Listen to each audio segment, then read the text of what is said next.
Class 7 का lesson 2 nutrition in animals start करेंगे।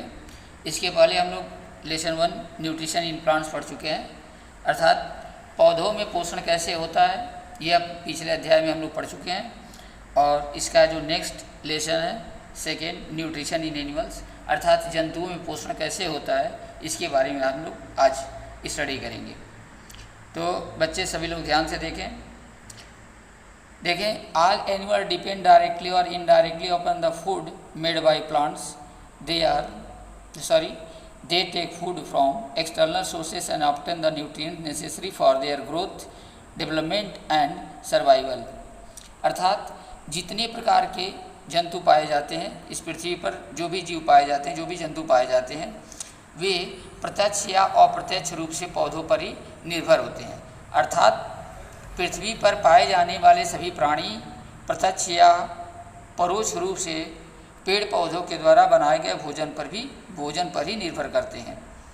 दे take food from external sources, वे अपना भोजन जो बाहरी स्रोतों से प्राप्त करते हैं और बाहरी स्रोतों से प्राप्त करने के बाद obtain the nutrients necessary for their growth, उनसे उन पोषक तत्वों को जो उनके शरीर की वृद्धि के लिए, उनके विकास के लिए, उनके सर्वाइवल के लिए जो आवश्यक होता है, वे सभी पोषक तत्व उन भोजन से प्राप्त करते हैं। What happens to the food within their body, और यही जब भोजन उनके शरीर में जाता है तो इसी भोजन के थ्रू वे लोग क्या करते हैं, अपने शरीर के पोषक तत्वों की जो भी वृद्धि होती है उनका विकास होता है, उनके शरीर के अंगों का विकास होता है। तो ये जो भी उनके शरीर के लिए आवश्यक पोषक तत्व हैं उन्हें भोजन से प्राप्त होता है। नेक्स्ट देखिए, हम लोग चैप्टर पे चलते हैं। इसके पीछे तो हम लोग पौधों के पोषण के बारे में पढ़ चुके हैं। देखिए यहाँ दिया है, ध्यान से सब लोग देखें।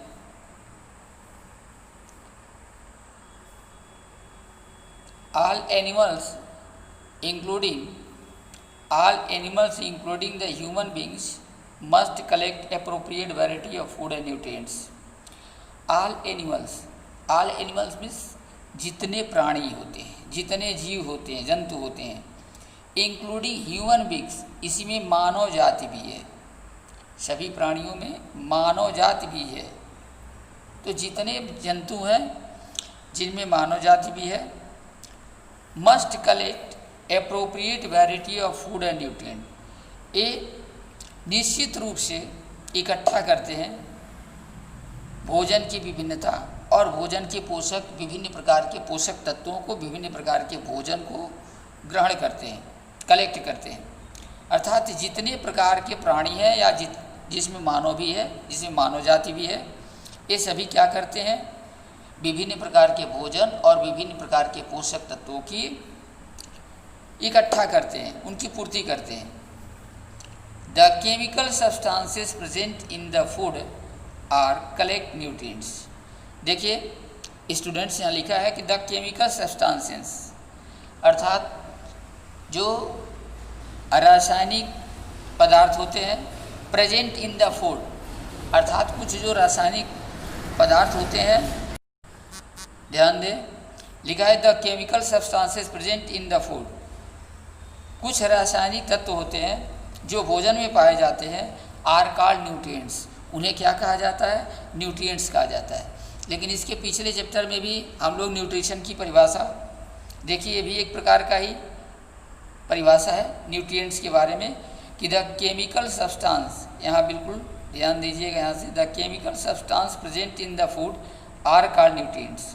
जो रासायनिक तत्व भोजन में विद्यमान होते हैं, भोजन में पाए जाते हैं, उन्हें न्यूट्रिएंट्स कहा जाता है, उन्हें पोषक तत्व कहते हैं।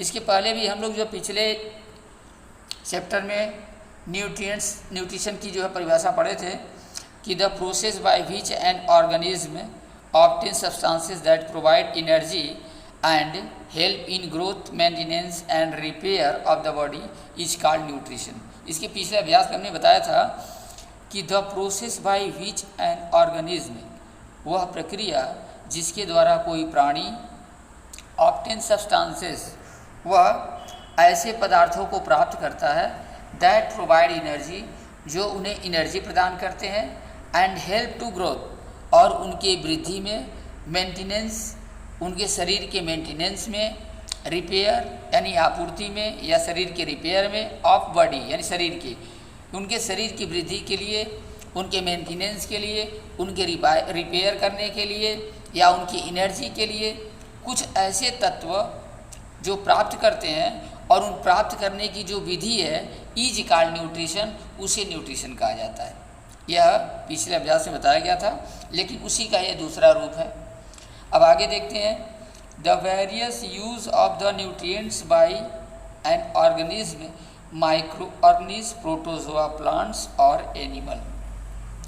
The various use of nutrients, various means होता है विभिन्नता, यूज ऑफ न्यूट्रिएंट्स यानी पोषक तत्वों का उपयोग, यानी विभिन्न प्रकार के पोषक तत्वों का उपयोग बाय एन ऑर्गेनिज्म यानी किसी भी ऑर्गेनिज्म के द्वारा। जैसे ऑर्गेनिज्म मीन्स होता है सूक्ष्म जीव, जो प्राणी होते हैं, जो सूक्ष्म जीव होते हैं, जैसे कि माइक्रो ऑर्गेनिज्म है, प्रोटोजोआ प्लांट्स हैं, या हम एनिमल भी कह सकते हैं। तो जितने जीव होते हैं, जितने प्राणी होते हैं, सभी प्राणी जो है विभिन्न प्रकार के पोषक तत्वों का उपयोग करते हैं।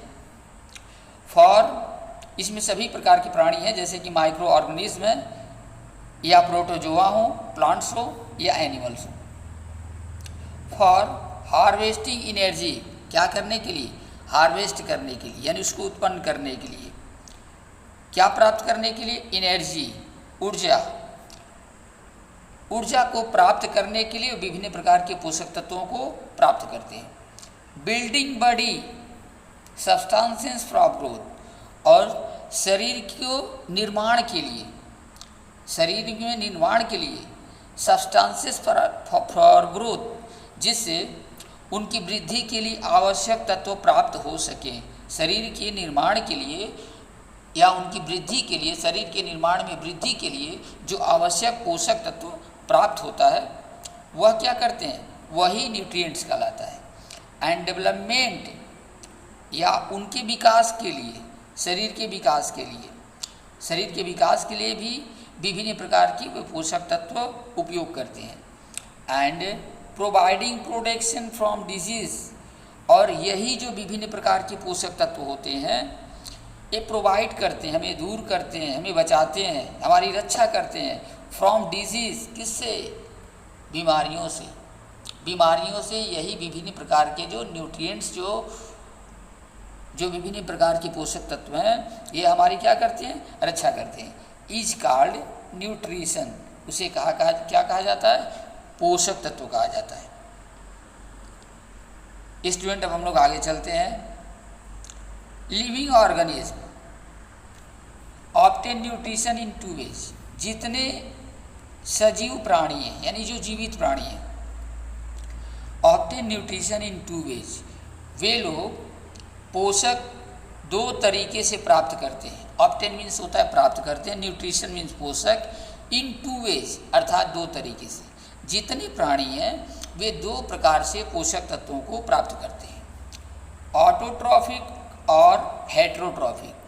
ऑटोट्रॉफिक एंड हेट्रोट्रॉफिक्स, अर्थात ऑटोट्रॉफिक मीन्स होता है स्वपोषी, हेट्रोट्रॉफिक मीन्स होता है परपोषी। यह पिछले chapter nutrition in plants first lesson में हम इसके बारे में डिस्कस कर चुके हैं कि ऑटोट्रॉफ्स या ऑटोट्रॉफिक किसे कहा जाता है या हेट्रोट्रॉफिक किसे कहा जाता है, इसके बारे में हम जो पीछे स्टडी कर चुके हैं। हमने उसमें बताया था कि the organism that make their own food, the organism that make their own food, ऐसे प्राणी जो अपना भोजन स्वयं तैयार करते हैं, बाय यूजिंग सिंपल सब्सटेंसेस, किसके उपयोग से?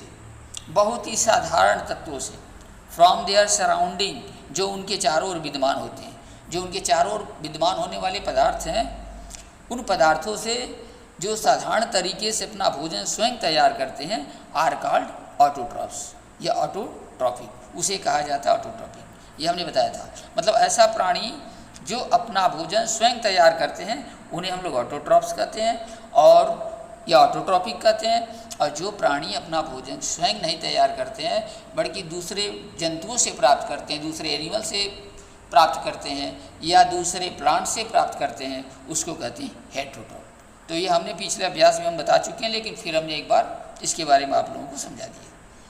अब नेक्स्ट देखिए, most plants and unicellular algae make their own food through photosynthesis.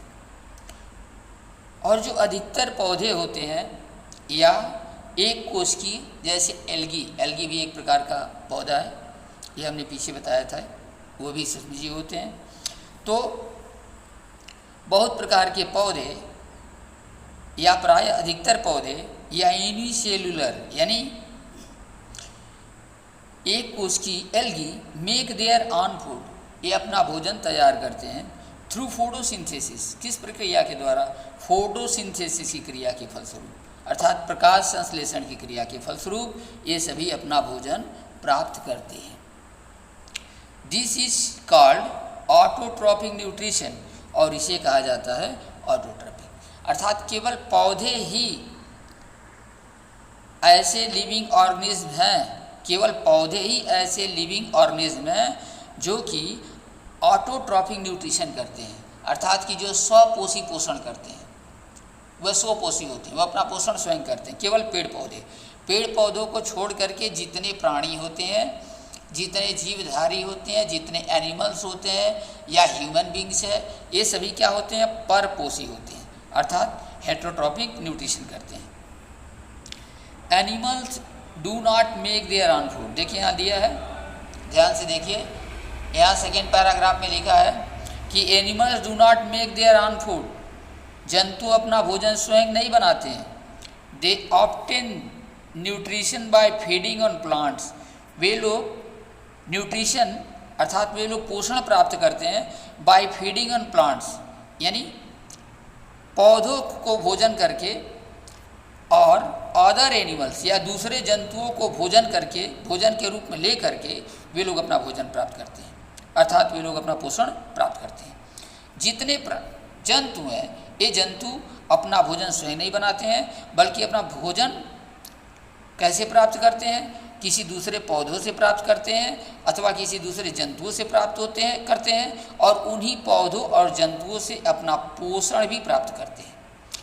This type of nutrition is called heterotrophic nutrition, और इस प्रकार का जो न्यूट्रिशन है, न्यूट्रिशन मीन्स पोषण, बिल्कुल ध्यान रखिएगा, मीनिंग जो है एक एक शब्द का ध्यान रखिएगा, अपने आप साइंस जो आपको समझ में आने लगेगा।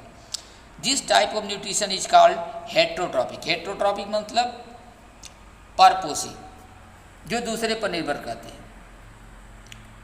आगे देखिए, मोस्ट एनिमल्स ईट प्लांट्स और एनिमल्स एज फूड, अधिकतर जंतु ईट खाते हैं प्लांट्स और एनिमल्स, पेड़ पौधों को अथवा जंतुओं को, एज फूड भोजन के रूप में।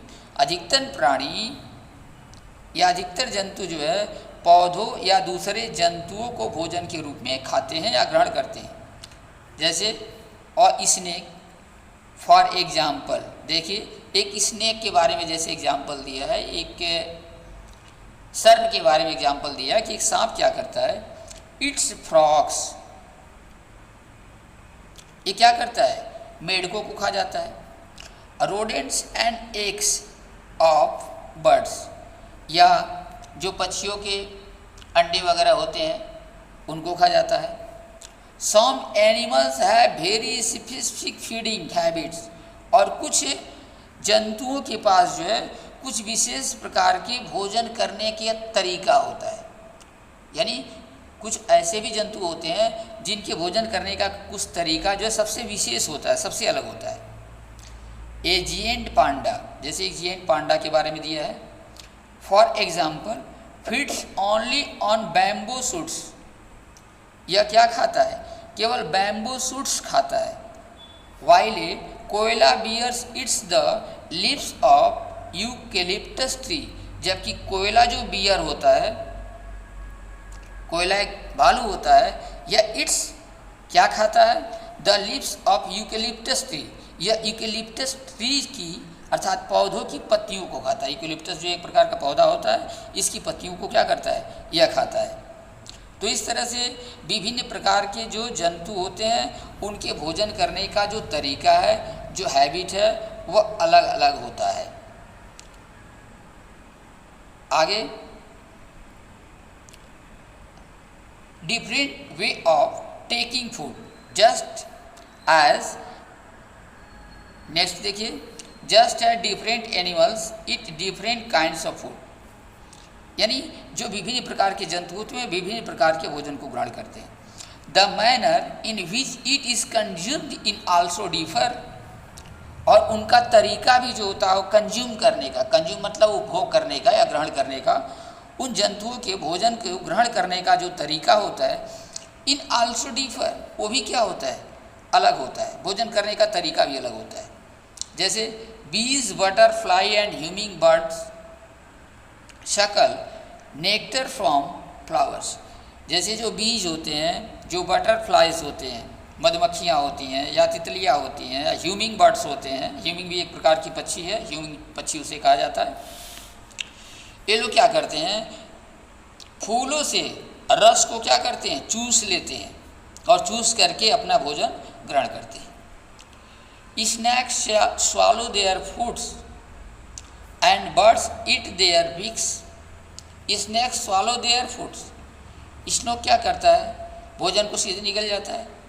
And birds eat with their beaks, और यही जो पक्षी होते हैं वे क्या करते हैं कि अपनी चोंच के द्वारा जो भोजन को पकड़ते हैं या भोजन को ग्रहण करते हैं। तो सबका भोजन करने का तरीका भिन्न होता है, अलग अलग होता है।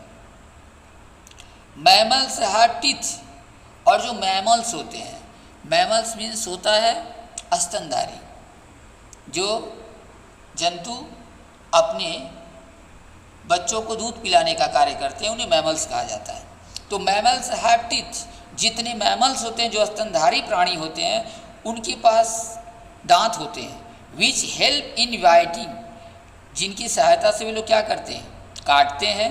एंड च्यूइंग देयर फूड, और उसी से काट करके, या च्यूइंग माने होता है चबाना, या उससे चबा करके धीरे धीरे अपने भोजन को क्या करते हैं, ग्रहण करते हैं। ये स्तन प्राणी जो प्राणी होते हैं जो अपने बच्चों को दूध पिलाने का कार्य करते हैं, ऐसे प्राणियों के अंदर जो है दांत होते हैं, और वे उस दांत की सहायता से भोजन को क्या करते हैं, काटते हैं, तोड़ते हैं और उसको चबा करके निगल जाते हैं। तो इस तरह से भोजन होता है। Some animals like the whales, कुछ ऐसे भी प्राणी होते हैं जैसे कि व्हेल्स, डॉग्स एंड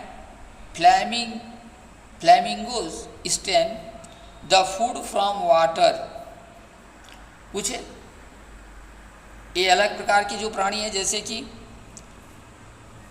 व्हेल्स है, डक्स है। व्हेल्स भी एक प्रकार की मछली है, डक्स भी एक प्रकार का जीव है जो तालाब में जैसे तैरता है, ये डक्स है।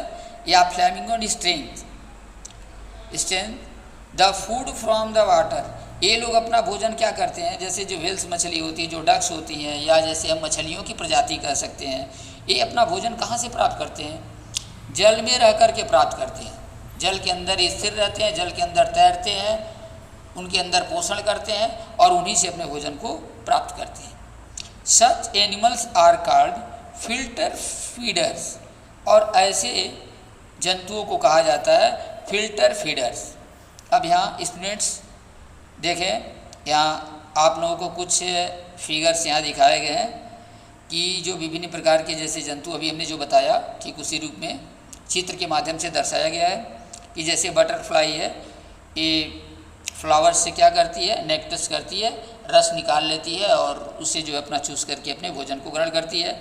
मेढक क्या करता है, जो कीट पतंग पाए जाते हैं जो उड़ते हैं, अपने जीभ को बाहर निकाल लेता है और उसका जो भी उसमें उसके जीभ में जो एक विशेष प्रकार का लार पाया जाता है कि जो कीट पतंग उड़ते हैं अगर उनके जीभ के संपर्क में आते हैं तो उसी में सड़ जाते हैं, फिर उस पर उड़ नहीं पाते हैं और उनको जीभ को पलट करके निकल जाता है।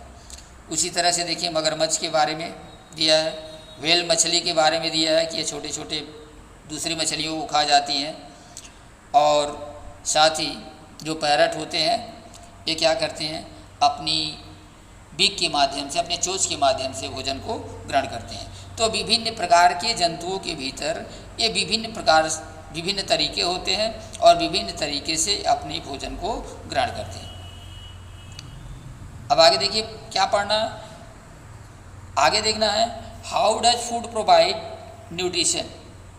How does food provide nutrition, आखिर उन भोजन से पोषण कैसे मिलता है। जो हम लोग भोजन ग्रहण करते हैं या जंतु जो भोजन ग्रहण करते हैं, तो भोजन के ग्रहण करने से उन्हें पोषण कैसे प्राप्त होता है। The food we eat contains complex substances, जो हम लोग भोजन ग्रहण करते हैं वे जटिल पदार्थ, कॉम्प्लेक्स सब्सटेंस उसको कहा जाता है। जिस भोजन को हम लोग ग्रहण करते हैं या खाते हैं उसे क्या कहते हैं, कॉम्प्लेक्स सब्सटेंस, अर्थात जटिल पदार्थ, उन्हें जटिल पदार्थ कहा जाता है। अब जैसे जटिल पदार्थ क्यों कहते हैं, जटिल और सरल। जैसे जटिल इसलिए कि हम लोग अगर डायरेक्टली जैसे उसे निगल जाएं या जो भोजन अगर ग्रहण करते हैं उसे उसी तरह से ग्रहण कर लें तो हमारे लिए पाचक नहीं होगा, यानी सुपाच्य नहीं होगा, वो पचेगा नहीं, वो हमारे शरीर में जा करके उसे पोषण तत्वों की जो पूर्ति होनी है होगी नहीं, बल्कि अनावश्यक कुछ बीमारियां जो है हमारे शरीर में उत्पन्न हो जाएंगी। लेकिन उन कॉम्प्लेक्स जो सब्सटेंस होते हैं, जो जटिल पदार्थ होते हैं, उनको शरीर में ले जाने के बाद कुछ जो है उसको छोटे छोटे अणुओं में तोड़ करके उसको सरल बना दिया जाता है। उन्हें छोटे छोटे अणुओं में तोड़ करके सरल जो पदार्थों में विघटित कर दिया जाता है, सिंपल सब्सटेंस बना दिया जाता है। जैसे देखिए आगे हम लोग पढ़ेंगे the food we eat contains complex substance, जो भोजन हम लोग खाते हैं उनमें कॉम्प्लेक्स सब्सटेंस अर्थात जटिल पदार्थ पाए जाते हैं। लाइक कार्बोहाइड्रेट, जैसे उसमें कार्बोहाइड्रेट होते हैं, प्रोटीन होते हैं एंड फैट्स, और फैट्स होते हैं। कार्बोहाइड्रेट पाया जाता है, प्रोटीन पाया जाता है और फैट पाया जाता है। ये सभी तत्व जो है कार्बोहाइड्रेट, प्रोटीन और फैट्स जो हमारे शरीर के लिए अति आवश्यक है, शरीर के पोषण के लिए अति आवश्यक है, ये सभी उसमें भोजन में विद्यमान होते हैं। लेकिन किस रूप में होते हैं, जटिल रूप में होते हैं, जटिल तत्व के रूप में होते हैं।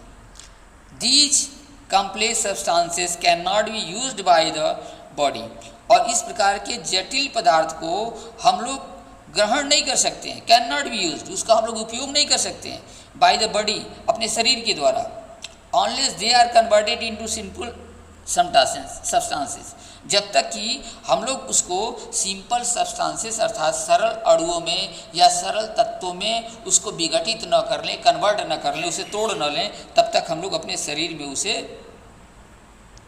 यूज नहीं कर सकते, उपयोग नहीं कर सकते। तो पहले हम क्या करते हैं, जो भोजन ग्रहण करते हैं या जंतु जो भोजन ग्रहण करते हैं, तो जंतु और भोजन को ग्रहण करने के बाद उस जटिल पदार्थ को छोटे छोटे अणुओं में या छोटे छोटे सरल तत्वों में उसको विघटित कर लेते हैं, जिससे उन्हें अपने शरीर की वृद्धि के लिए जो आवश्यक पोषण है वह प्राप्त हो सके, और उस भोजन में पाए जाने वाले जो कार्बोहाइड्रेट हैं, जो प्रोटीन है, जो फैट्स हैं, वह उन्हें आवश्यक मात्रा में पूर्ति हो सके। आगे चलते हैं बच्चों, आगे देखें ध्यान से। The process through which the body converts useful substances for in the food into simple substances is known as digestion. The process, अब देखिए यहाँ डाइजेशन की परिभाषा है। डाइजेशन मीन्स होता है पाचन। पाचन किसे कहते हैं, जैसे भोजन की जो पचने की क्रिया वो पाचन कहलाती है। लेकिन तो उस पाचन के बारे में यहाँ इसका डिफिनेशन दिया है कि the process through which the body converts useful substances, ऐसी प्रक्रिया, ऐसा तरीका जिसके द्वारा विच द बॉडी कन्वर्ट, जिसके द्वारा हमारा बॉडी क्या करता है, हमारा शरीर क्या करता है, कन्वर्ट करता है useful substances in the body, जो उपयोगी तत्व होते हैं भोजन में, जो भोजन में पाए जाने वाले उपयोगी तत्व होते हैं, उन उपयोगी तत्वों को सिंपल सब्सटेंसेस, सिंपल माने सरल तत्वों में, सरल अणुओं में जो कन्वर्ट कर देता है, उसको बदल देता है, इज नोन एज डाइजेशन, उसे कहा जाता है डाइजेशन। ये डाइजेशन का डिफिनीशन है। अगर आगे अगर कहीं भी परिभाषा जैसे पूछी जाएगी तो बिल्कुल ध्यान रखना है कि डाइजेशन किसे कहते हैं, कि इस परिभाषा यहाँ से हम लोग जो डाइजेशन की परिभाषा प्राप्त कर सकते हैं। तो देखिए स्टूडेंट, आज हम लोग जो है यहाँ पर लाइन बाय लाइन आप लोग बता रहे हैं। वीडियो तो थोड़ा लंबा ज़रूर होगा, लेकिन अच्छी तरह से इसको समझिए, 2-3 बार मेहनत कीजिए। जितना मेहनत यहाँ पढ़ाने में किया जाए, आप इससे समझने में 2-3 बार वीडियो को देखिए और इसके बारे में पूरा अध्ययन करके इसे समझिए, बार बार समझिए। और यह प्रायः देखा जा रहा है कि जिस तेज़ी से पिछले दिनों हमने जो है कार्य किया, ऑनलाइन क्लासेस जिस तरह से विद्यालय के द्वारा चलाया जा रहा था, उसके द्वारा जो आप लोग पूर्ण रूप से लाभ नहीं ले रहे थे। और क्योंकि देखा जा रहा था कि लगभग कमेंट या आप देखने की जो संख्या है लगभग एकदम नगण्य थी, 2-4 बच्चों का ही कुछ कमेंट आ रहा था, या उसके बारे में जिज्ञासा मिल रही थी कि हाँ भाई हम इसकी पढ़ने के प्रति जो आतुर हैं, हमारी जिज्ञासा है, बाकी स्टूडेंट इसके प्रति ध्यान नहीं दे रहे हैं। यह बहुत ही अशोभनीय है। अतः इन बातों के ऊपर थोड़ा आप लोग ध्यान दें, अधिक से अधिक जो है वीडियो को देखिए, क्योंकि इस तरह से लॉकडाउन जो है अभी जो चल रहा है, धीरे धीरे प्रक्रिया तो कुछ हमारा जनजीवन सामान्य हो रहा है, अनलॉक की तरफ बढ़ रहे हैं हम लोग जो है, लेकिन विद्यालय का अभी चलना जो है, विद्यालय का प्रारंभ होना भी असंभव लग रहा है। इसीलिए सभी लोग घर पर रह करके जो ऑनलाइन क्लासेस चलाई जा रही हैं हम लोगों के द्वारा, और प्रायः ये भी आप लोग जान कर करिए कि जो अगल बगल आपके विद्यालय हैं शायद उनसे बेहतर कक्षाएं चलाई जा रही हैं। इस तरह से आपको यूट्यूब पर वीडियो बना करके आधे घंटे, 30 मिनट, 35 मिनट, 40 मिनट का नहीं जो है इस तरह से समझाया जा रहा है कहीं भी। सभी जो है प्रायः देखने में आ रहा है या सुनने में आ रहा है बच्चों के द्वारा भी कि सर हमारे यहाँ तो केवल जो है हमारे व्हाट्सएप पर जो है केवल फ़ोटो खींच करके भेज दिया जाता है, लिख करके क्वेश्चन आंसर भेज दिया जाता है।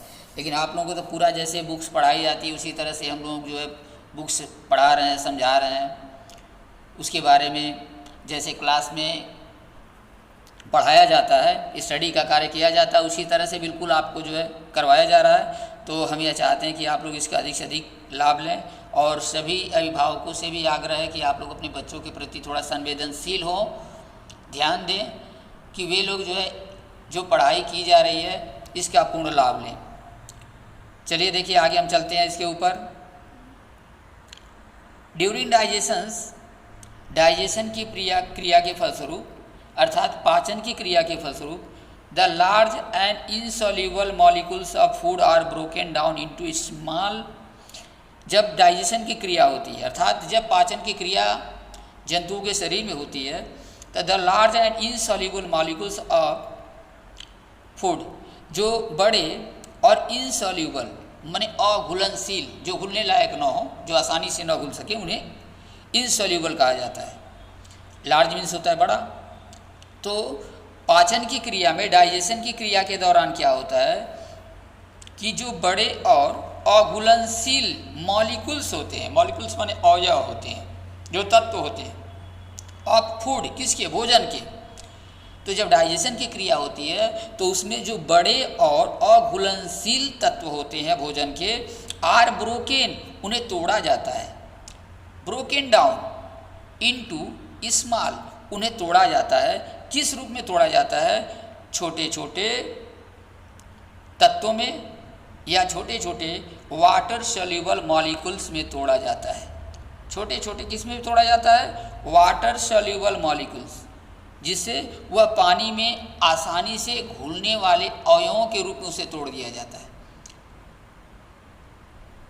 जब डाइजेशन की प्रक्रिया के लिए हमने क्या बताया कि डाइजेशन की प्रक्रिया में जो बड़े और जो जटिल पदार्थ होते हैं उन्हें छोटे छोटे, या जो घुलनशील पदार्थ होते हैं उन्हें छोटे छोटे पानी में घुलने वाले तत्वों के रूप में, अवयवों के रूप में तोड़ दिया जाता है। These small molecules then utilized by the body to meet its inner requirement to grow and to repair the injured or worn part। यहाँ देखिए किनारे कुछ छुटा हुआ है, बुक में आप लोग देख लीजिएगा, बुक में पूरा लिखा होगा, बुक में ध्यान से देखिएगा इसके बारे में।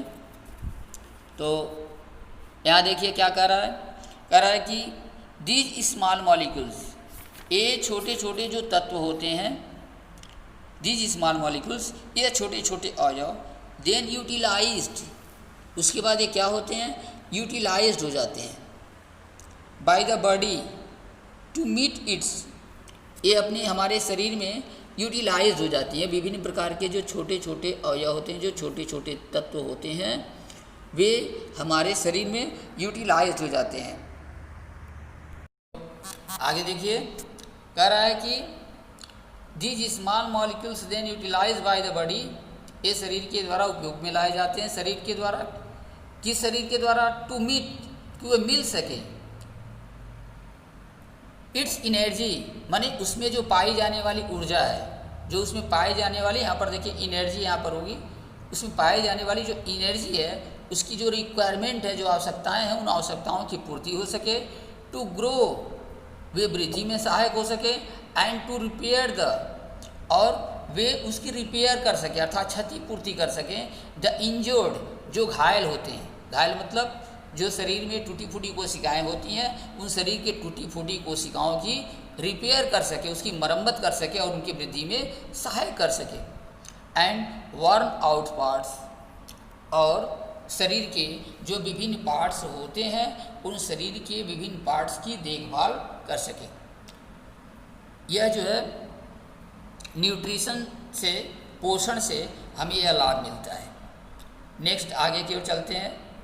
यहाँ देखिए, यहाँ दिया है food rich in proteins, food rich in fats, किन किन वस्तुओं में यहाँ जो फिगर दिया है वो दर्शाया गया है कि किस में प्रोटीन पाया जाता है और किस में फैट पाया जाता है। आगे चलते हैं।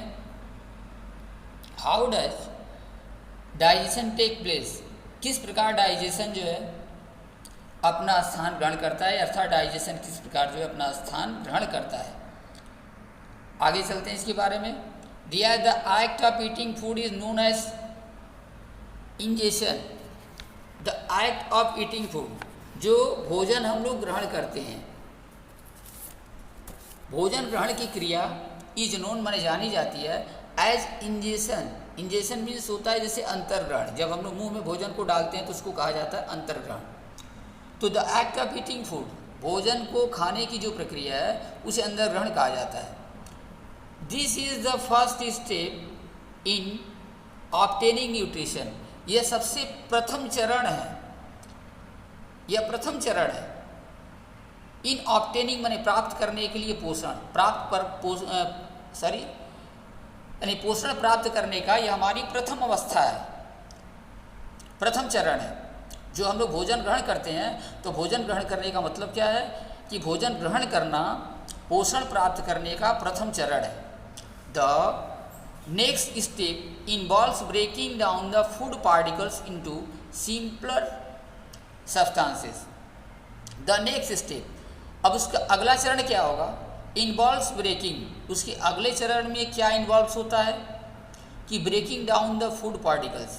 दूसरे चरण में, पहले चरण में तो हम लोग भोजन को क्या करते हैं, अंतर्ग्रहण करते हैं, मुख में डालते हैं, या जंतु जो है मुंह में अपने जो है डालते हैं, जंतुओं के द्वारा बताया जा रहा है। तो जितने जंतु होते हैं, जितने एनिमल्स होते हैं, या इसमें ह्यूमन बींग्स भी है, ये क्या करते हैं कि भोजन को सबसे पहले ग्रहण करते हैं, जो इंजेशन कहलाता है, और उसके पश्चात फिर क्या करते हैं, ब्रेकिंग डाउन द फूड, जब मुंह में चला जाता है तो ब्रेकिंग डाउन द फूड, उस भोजन को तोड़ा जाता है। पार्टिकल्स, पार्टिकल्स मीन्स छोटे छोटे कणों में, छोटे छोटे अणुओं में, इनटू सिंपलर सब्सटेंस, मतलब सरल तत्वों में, छोटे छोटे सरल तत्वों में उसे तोड़ा जाता है, छोटे छोटे सरल अवयवों में उसे विघटित किया जाता है। This is a chemical process, यह एक प्रकार की रासायनिक प्रक्रिया कहलाती है। यह क्रिया कैसी, एक प्रकार की रासायनिक है। And is known as digestion, और इसी रासायनिक प्रोसेस को डाइजेशन कहा जाता है, यानी पाचन कहा जाता है। It is carried out with the help of a certain chemicals called enzymes, यह प्रक्रिया लाई जाती है with the help of certain chemicals, कुछ निश्चित केमिकल्स के द्वारा की सहायता से इस क्रिया को आगे बढ़ाया जाता है। जो डाइजेशन की प्रक्रिया है, इस डाइजेशन की प्रक्रिया को, प्रोसेस को कैसे आगे बढ़ाया जाता है? कुछ निश्चित रसायनों की सहायता से बढ़ाया जाता है, और ये निश्चित रसायन जो है एंजाइम्स कहलाते हैं। देखिए एंजाइम्स के बारे में दिया है, ये एंजाइम्स कहलाते हैं। They are produced and secreted by the various organs. They are produced and secreted by the various organ of the digestive tract. ये उत्पन्न किए जाते हैं या बाहर निकलते हैं बाय द वेरियस ऑर्गन्स। हमारे शरीर में विभिन्न प्रकार के ऑर्गन्स हैं, हमारे शरीर में विभिन्न प्रकार के जो ऑर्गन्स है ऑफ डाइजेस्टिव ट्रैक्ट, मतलब पाचन की क्रिया के लिए जो भी ऑर्गन्स हैं। जैसे कि पाचन की क्रिया के लिए सबसे पहले मुंह में भोजन जंतुओं की जाता है, फिर वहाँ से उनके ग्रास नली की सहायता से उनकी आंत में जाता है। आंत में भी विभिन्न प्रकार की प्रक्रियाएं होती हैं, विभिन्न प्रकार के वेरियस ऑर्गन्स होते हैं, और उन ऑर्गन्स में क्या किया जाता है, एक प्रकार का विशेष प्रकार का एक रस निकलता है, उसमें से एक तत्व निकलता है जो भोजन के अणुओं को सिंपल कर देता है, अर्थात सरल कर देता है, यानी सिंपल सब्सटेंसेस में तोड़ देता है, ब्रेक डाउन कर देता है। तो वह प्रक्रिया जो कहलाती है ए डाइजेस्टिव ट्रैक्ट इसे कहा जाता है। All enzymes are proteins. जितने एंजाइम्स होते हैं सभी एंजाइम्स प्रोटीन ही कहलाते हैं, अर्थात उन्हें प्रोटीन कहा जाता है। जो भी एंजाइम्स होते हैं वे प्रोटीन्स होते हैं। They break down carbohydrate, proteins and fat into smaller molecules. ये ब्रेक डाउन यानी तोड़ देते हैं कार्बोहाइड्रेट को, प्रोटीन को। जो हम लोग भोजन ग्रहण करते हैं उसमें कार्बोहाइड्रेट, प्रोटीन और जो फैट होते हैं ये जटिल रूप में पाए जाते हैं, और इन जटिल पदार्थों को स्मॉलर मॉलिक्यूल अर्थात छोटे छोटे अणुओं में तोड़ने का कार्य किया जाता है। जब हम लोग पाचन की क्रिया करते हैं तो पाचन की क्रिया में ये छोटे छोटे स्मॉलर जो मॉलिक्यूल्स होते हैं, इस स्मॉलर मॉलिक्यूल्स के रूप में इन कार्बोहाइड्रेट, प्रोटीन और फैट को क्या किया जाता है, तोड़ दिया जाता है। तो यह प्रक्रिया जो डाइजेशन कहलाती है। तो बच्चों आज हम लोग जो है आज का वीडियो यहीं पर समाप्त करते हैं, क्योंकि आगे लंबा वीडियो हो जाएगा, शायद आप लोगों को देखने में भी दिक्कत हो। तो जहाँ तक हमने आज बताया इसको ध्यान से देखिएगा, और हमने जो बात कहा है उस बात को बिल्कुल गौर कीजिएगा। इसके नेक्स्ट वीडियो में हम फिर आगे जो बताएंगे इसके बारे में समझाएंगे।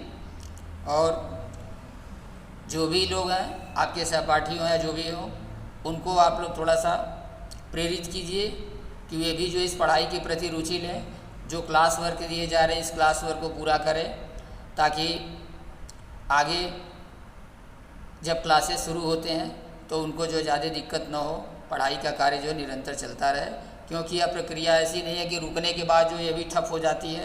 जो भी आप लोग पढ़े लिखे रहेंगे वो सारी चीज़ें जो भूल जाएंगी, इसीलिए लगातार आप लोग पढ़ाई में निरंतर अभ्यास करते रहें। इसी के साथ आज का वीडियो हम समाप्त करते हैं। धन्यवाद।